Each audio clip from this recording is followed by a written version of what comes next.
Okay, thank you very much. And I would like to apologize for the phone. I don't know what is going on here, but we don't have that much time. We have so much to talk about. And Mr. Eriquez, please come back. Ms. Lena, please come back because people want to know the issues that are affecting them here in Danbury.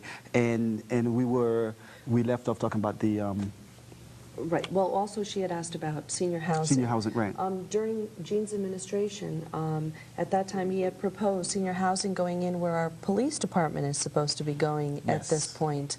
And there are areas, I would love to work with developers to try to develop something for the seniors and for people who don't financially cannot afford some of the houses that are being built in Danbury, because they are just as important as other individuals. These people have committed to our community and have been part of our community for years, and you don't want them to have to leave because of the tax impact on our community. Also, one thing that I do want to mention is the fact that the education budget proposal that Mayor Boughton has proposed does include an increase in the state income tax, which has not been approved through the state at this point, through our senators and our legislatures, which is a major concern. So if it does not get approved, what happens with the education budget and how does it impact our residents? So it is a concern. You can't, they say don't count your chickens before they hatch. Well, it's the same thing. You can't account for money that isn't ours until it's actually been approved to come to the city. Okay, now what about the tax incentives? How would you, because now it's like the developers are getting tax incentives and you have businesses coming in, they are getting tax incentives. And at the same time, we are borrowing money. So how do you give money at the same time that you're borrowing money? I don't get that. Well, I do have a concern. During Gene's tenure when he was mayor and I was on the Common Council, I remember approving a proposal for a tax deferral for, there was Sendent, there was, I know that you also did one for Belimo, and we also did one for GE Credit, which was one that I had done while I was on the council. And that was to bring in jobs, to bring in business to the city. A lot of these people, they eat, they shop, they do everything within the city if they live here. Well, and a lot of them did move into the area, but also they work here. So during the day, they're going to go to a place that's convenient and easy to get to. So that brought in tax dollars. Even though we gave them a tax deferral, they still did pay taxes. The tax deferral, just to understand how it works, right. You're not giving anything away. What you're doing is deferring when you, being the city, starts receiving tax revenue for that property. Okay. So it's not as though a developer or a corporation is getting dollars, tax dollars coming from the city of Danbury. What the city of Danbury is doing is, in essence, deferring the receipt of the tax dollars that would be due as a result of that development for a period of time in accordance with the city ordinance, which is predicated on the basis of state statutes. Our administration, we did GE, now GE Capital Solutions up at Berkshire Corporate Park. They were being lured to Stamford. That is a business that had been here. They were going to potentially be relocating. Many of the people who work there live in Danbury, the greater Danbury community. As Helena aptly said, help spur our local economy. They're good paying, quality jobs that sustain the individual and family living that I mentioned twice before already here. That's the kind of business that you need to retain within your city. We did it for them. We did it for Sendant. When Sendant, now Cardis, on Apple Ridge Road, was joining forces from various facilities they had within Fairfield County, Danbury had the opportunity to be able to house all of those facilities coming together. So in order to be able to attract them to Danbury versus to some other community, we offered the deferral of the assessment. Again, they pay taxes on the land.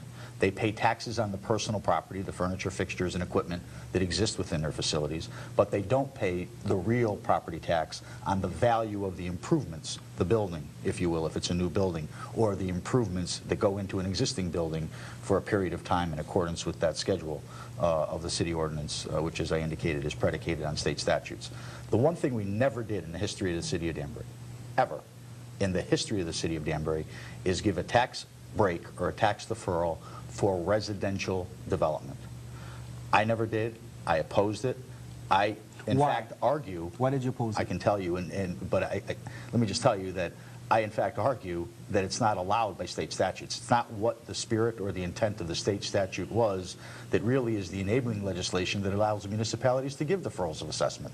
And so I don't think it was intended for housing. It was intended to be able to attract good quality jobs to our state, to our various cities. Is it illegal? Economic Is it subsets. illegal now? I can't make that determination. I'm not an attorney. I would like to ask the attorneys that question, because I recall when I was in office that I was told implicitly that this particular application of a deferral of assessment could not be applied for housing development.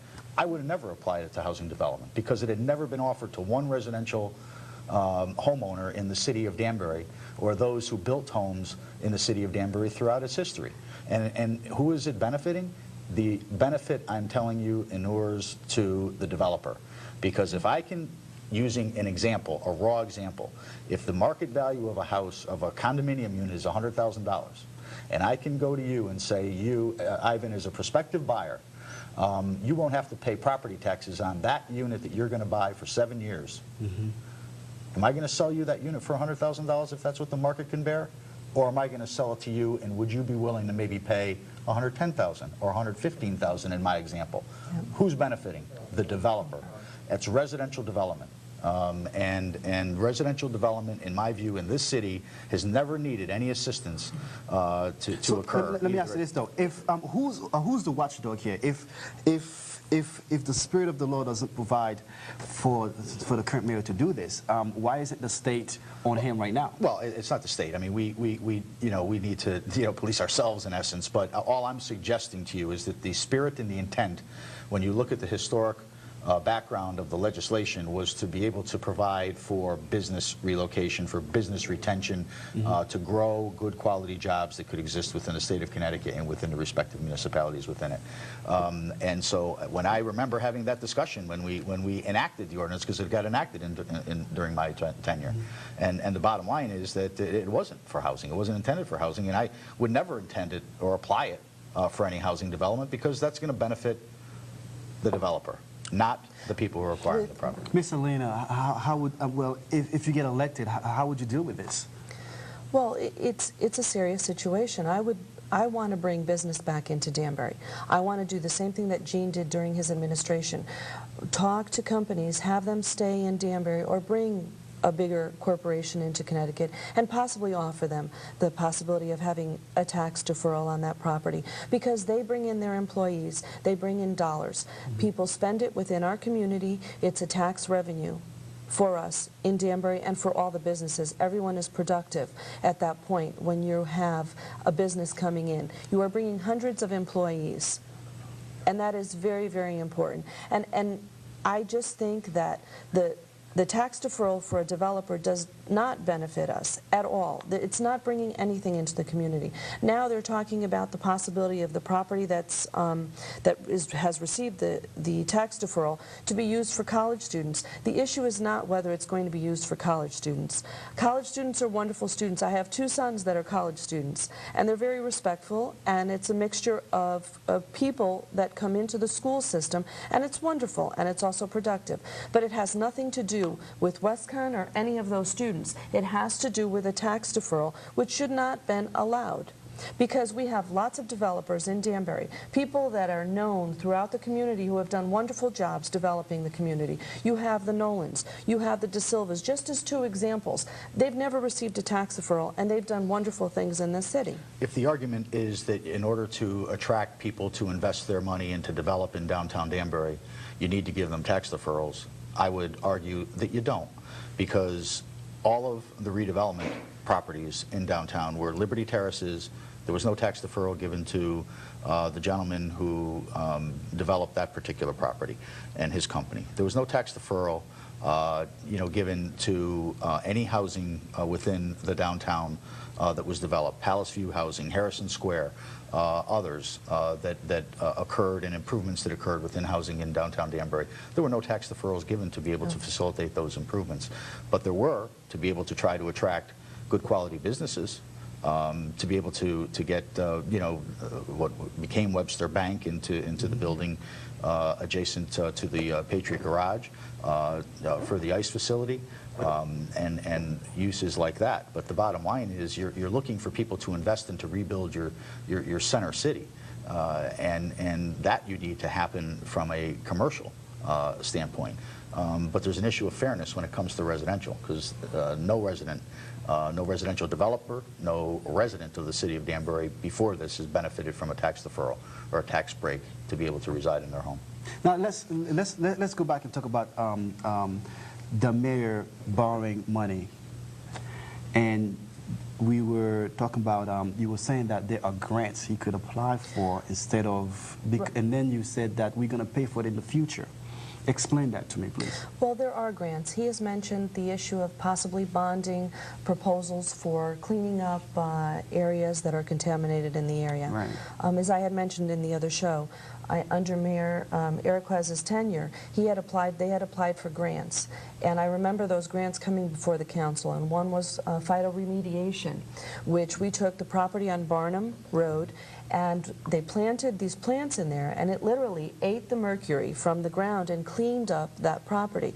So why are you going to bond something that you can obtain a federal or a state grant from? If the money is out there, get it. We don't have to pay it back. It's a grant. It's being given to us. Let's use that money for the purposes that it's out there for. Why would you bond something when you have to pay the money back to the government with interest? An excessive amount of bonding is going to put us in such a high level of payback that our children will pay for it, and our grandchildren will have to pay for it. It's harder to control not knowing what the factors are going to be, not knowing what state aid will be for educational purposes, or state aid that comes to municipalities to assist each city and town in the state of Connecticut. You never know what that funding level will be. During my tenure, we were slashed. Governor Rell is now proposing to increase education aid to municipalities. It's a great thing. It's long overdue. Constitution of the state of Connecticut suggests that the state of Connecticut has the primary responsibility to fund education, public education in this state. But they've been slow to react to moving in an aggressive and progressive way in assisting municipalities to be able to keep property taxes down. Property taxes are on the greatest investment that people make in their lives, which is their home and their property.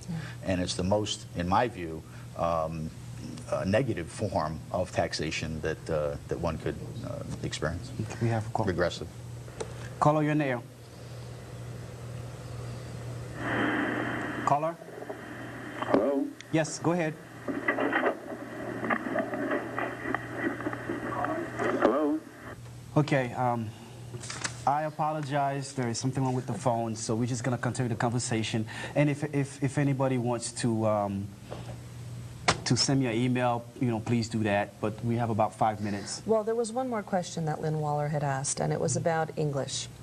I think it's very important just for everyone to understand that they learn how to speak English.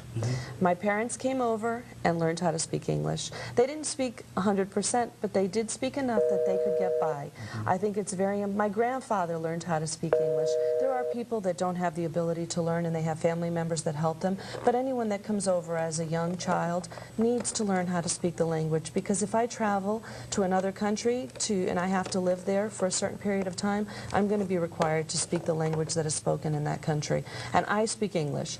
If someone speaks to me, they probably would never even realize that I was born in a foreign country, because I don't have an accent. And it's imperative that you learn as much as you can in the country that you're living, because it only benefits you. It doesn't hurt you. Well, I'll put it this way. At the end of the day, when we look at it, if they don't speak English, they have to work. Yeah. So to me, it's to their disadvantage, and that should not be an issue when we come up in the campaign. Yes. Because at the end of the day, if someone can't speak English, they're not going to be able to feed me. And so the issues that we're discussing is moving basically Danbury forward, and now we are. Explain this to me. The mayor is currently trying to build a new police station, and I wanted to know, under your administration, I don't know, because I would like to say there wasn't anything done, because you could have seen the the city growing, but the police department was not up to par. No question, Ivan, that the police headquarters is in desperate need to be rebuilt, a new facility that's going to be adequate to meet today's needs and the needs for the future. I support that. The question is location. I don't particularly agree with the location that has been identified, but nonetheless, there's no question that a new police station needs to be developed, a new public safety facility there. When I took office, the number of police officers that we had in the city in 1989 were, I think, 117 or 119 patrol officers, so police officers. When I left, it was 153.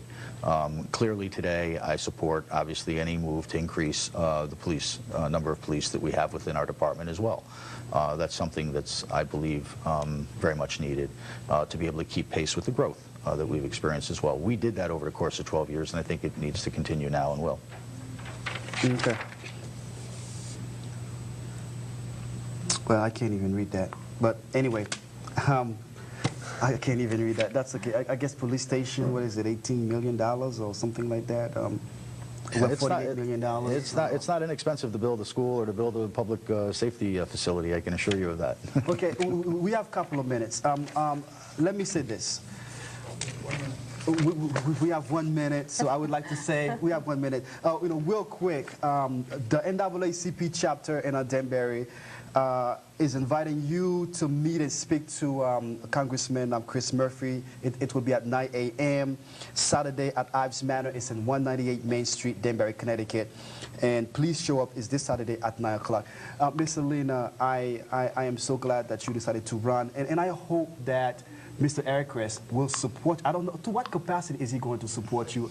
I don't know, but we will find out next week, because you will be back next week. We will find out how you're going to support you, and we will discuss more of these issues next week. Thank you for watching. I'm sorry about the phone, and we'll see you later.